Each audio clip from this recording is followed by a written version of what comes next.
Du 5 au 8 avril, Emmanuel Macron va effectuer une visite d'État en Chine. Un voyage prévu de longue date, organisé minutieusement, qui revêt dans le climat mondial actuel une importance stratégique.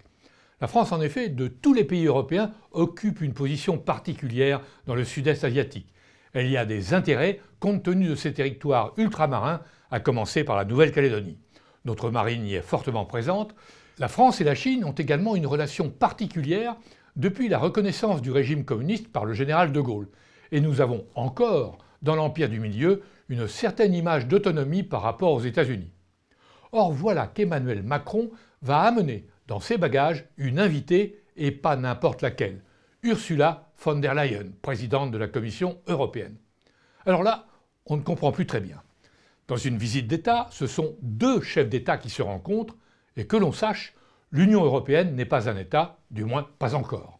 Certes, à l'Élysée, on explique qu'Ursula ne sera présente que sur une partie du programme, celle qui concerne les questions stratégiques, notamment la question ukrainienne. En revanche, pour le volet sur les relations économiques entre la France et la Chine, elle sera absente. Encore heureux. Mais ce qu'Emmanuel Macron, aveuglé par son européisme, ne comprend pas, c'est qu'en embarquant Ursula von der Leyen, il montre sa faiblesse. Comme s'il avait besoin d'avoir avec lui une sorte de parapluie européen face à Xi Jinping. Parce que pour discuter de l'avenir du monde, lui, président de la République française, ne se sent plus suffisamment puissant, suffisamment représentatif.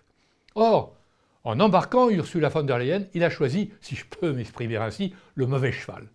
Car pour les Chinois, Ursula n'est rien d'autre que la représentante des intérêts américains. Tout comme l'était déjà hier Manuel Barroso, cet ancien président de la Commission qui a poursuivi sa carrière en pantouflant chez Goldman Sachs.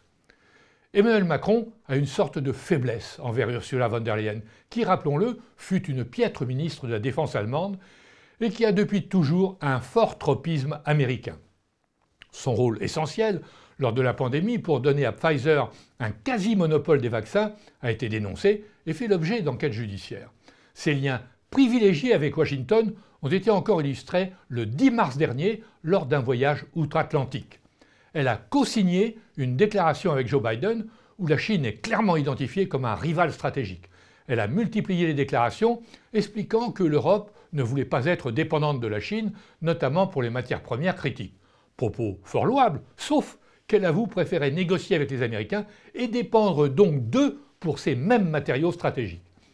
Ursula von der Leyen a fait sienne la vision américaine, ou plutôt des démocrates américains, d'une nouvelle guerre froide avec deux blocs bien identifiés. Le camp du bien, derrière les États-Unis, qui ne veulent voir qu'une seule tête, et le camp du mal, tous les autres, à commencer bien sûr par la Russie et la Chine. Les propos d'Ursula von der Leyen et le communiqué commun avec Joe Biden lui avaient d'ailleurs valu de sévères critiques en Europe, jusque et y compris au sein de la Commission. Charles Michel, président du Conseil européen, n'est pas sur la même longueur d'onde. Et l'on reproche à von der Leyen d'avoir outrepassé son mandat.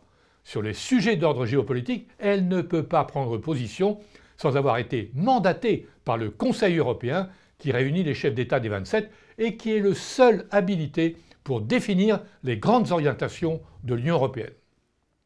En embarquant Ursula von der Leyen, on peut donc craindre que le voyage d'Emmanuel Macron en Chine ne soit plombé en quelque sorte dès le départ. Sans doute, notre président espère-t-il faire ainsi un coup de com'.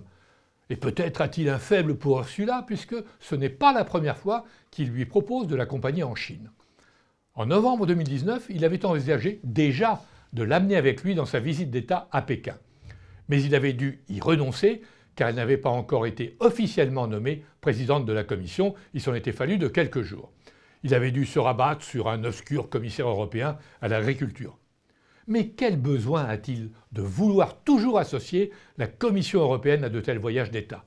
Veut-il se montrer comme le meilleur élève d'une Union européenne qui, malheureusement, le prend de moins en moins au sérieux? Plus il donne de gages, moins il obtient en retour. Juste pour mémoire, Pedro Sánchez, président du gouvernement espagnol, va précéder de quelques jours Emmanuel Macron à Pékin. Il n'aura pas dans ses bagages Ursula ou un commissaire européen, ce qui ne l'empêchera pas d'évoquer avec Xi Jinping la question ukrainienne.